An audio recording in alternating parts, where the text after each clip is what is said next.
কোরআন হাদিসের অমীয় জ্ঞান যারা অর্জন করছে, এই অনুযায়ী যারা আমল করছে, উতুল ইলমা যারা তাদের মর্যাদা আল্লাহ পাক রব্বুল আলামিন অনেক অনেক অনেক অনেক গুণ আল্লাহ তাআলা বাড়ায় দিয়েছে ঈমানদারদের চেয়ে।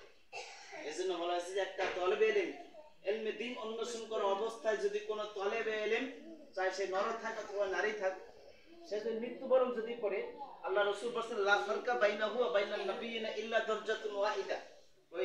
ওই তলেবে ইলমের মাঝে এবং নবীদের মাঝে কোনো পার্থক্য থাকবে না মর্যাদার দিক দিয়ে, একই রকম পার্থক্য থাকবে। ইল্লা ফারকুন ওয়াহিদা, একটা মাত্র পার্থক্য থাকবে,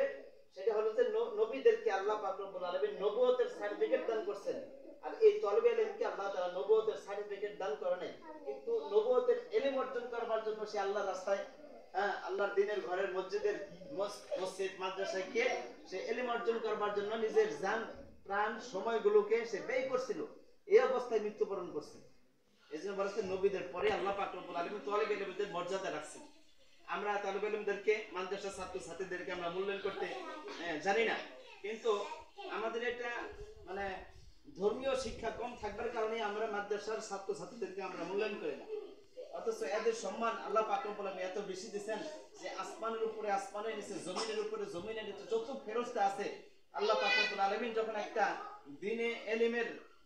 তলেবে ইলম যখন আল্লাহর কোন রাস্তা দিয়ে যখন হাইটা যায়, এদের সম্মানার্থে আল্লাহ পাক রব্বুল আলামিনের যে রহমতের নূরের তৈরি ফেরেশতা যে আছে, ফেরেশতারা তলেবে ইলমদের মর্যাদার কারণে তাদের পায়ের নিচ দিয়ে তাদের